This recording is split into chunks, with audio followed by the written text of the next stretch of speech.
Hi friends, எங்கள் வீட்டு செல்லம் பெல்லா குட்டியை பாருங்கள். அவங்க சும்மா என்னை கடிச்சிட்டே இருக்காங்க. உங்கள் வீட்லேயும் பெட்ஸ் இருந்துச்சுன்னா சும்மா கடிச்சிட்டே இருக்காங்க, கையை பிடிச்சி கடிச்சிட்டே இருக்காங்கன்னா அவங்களுக்கு ஏதோ அந்த எலும்பு மாதிரி ஏதாவது வாங்கி போட்டோம்னா கடிக்க மாட்டாங்க. இந்த மாதிரி போன் விற்கிது இன்ஸ்டாமார்ட்டில். இது வந்து 175 என்னமோ வருது. இது உங்களுக்கு 200 ரூபாய்க்கு பக்கமாக வருது டெலிவரி சார்ஜோட. இது வாங்கி ஒரு தடவைக்கு ஒன்று கொடுத்துட்டோம்னா அவங்க பாட்டில் கடிச்சிட்டே இருப்பாங்க. பாருங்க என்ன பாடுபடுறாங்கன்னு சொல்லிட்டு. அதுக்கு ஒரு நிமிஷம் ஒரு பெல்லா இரு, நான் தரேன் அம்மா ஓப்பன் பண்ணி எடுத்துருவா. இது மாதிரி வாங்கி கொடுத்து எனக்கு சும்மா கையை பிடிச்சி கடிச்சிட்டே இருக்காங்க. அதனால சரி வாங்கி கொடுக்கலன்னு சொல்லிட்டு இன்னைக்கு வாங்கியிருக்க. வெயிட் பண்ணு பெல்லா, கட் பண்ணி தான் தருவேன், வெயிட் பண்ணு. அடி உழுக்கும்.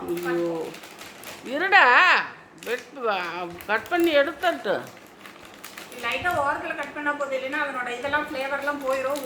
ஒன்று மட்டும் வெளியே எடுக்கலாம்.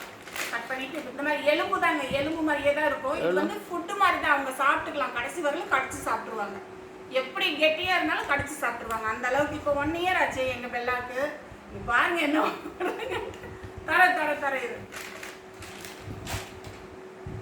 ரொம்ப நல்லா இருக்கும் ஃப்ரெண்ட்ஸ். இது வந்து ட்ரீட் மாதிரி தான் உங்களுக்கு. இது மாதிரி சின்ன சைஸ்லயே விக்குது உங்களுக்கு. கையில வச்சுக்கிட்டே கிடைக்கும். அவ்வளவுதான். வாங்கி கொண்டு போய் அவ என்ன பண்றன்னு பாருங்க. நீ கடிச்சிட்டே உட்கார்ந்துரு. எங்களை கடிக்காத. ரொம்ப கடிச்சிட்டு ரொம்ப தொந்தரவா இருக்குது ஃப்ரெண்ட்ஸ். அதனால தான் இது வாங்குனேன் இன்னைக்கு. நீ இத கிட்ட இருந்து வாங்கவே முடியாது பாத்தீங்களா? அப்படி போறேன். சாப்பிட்டாங்க. எடுத்துக்கலாமா? தரமாட்டியா?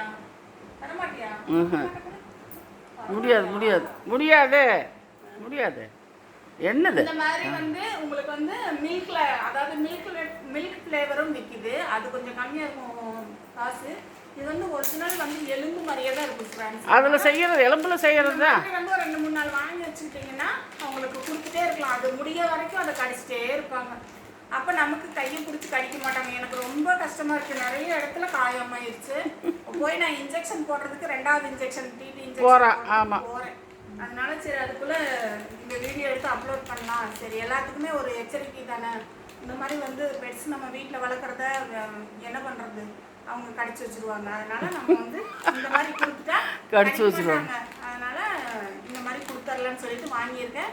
உங்கள் வீட்லேயும் பெட்ஸ் இருந்தால் இந்த மாதிரி வாங்கி போடுங்க, எலும்பு வாங்கி போடுங்க. நல்லாவே கடிச்சு பழகுவாங்க. மற்றவங்களை வந்து யாரையும் கடிக்கிறதுக்கு போக மாட்டாங்க ஃப்ரெண்ட்ஸ். மீண்டும் இன்னொரு வீடியோவை சந்திக்கலாம். நன்றி, வணக்கம், பாய்.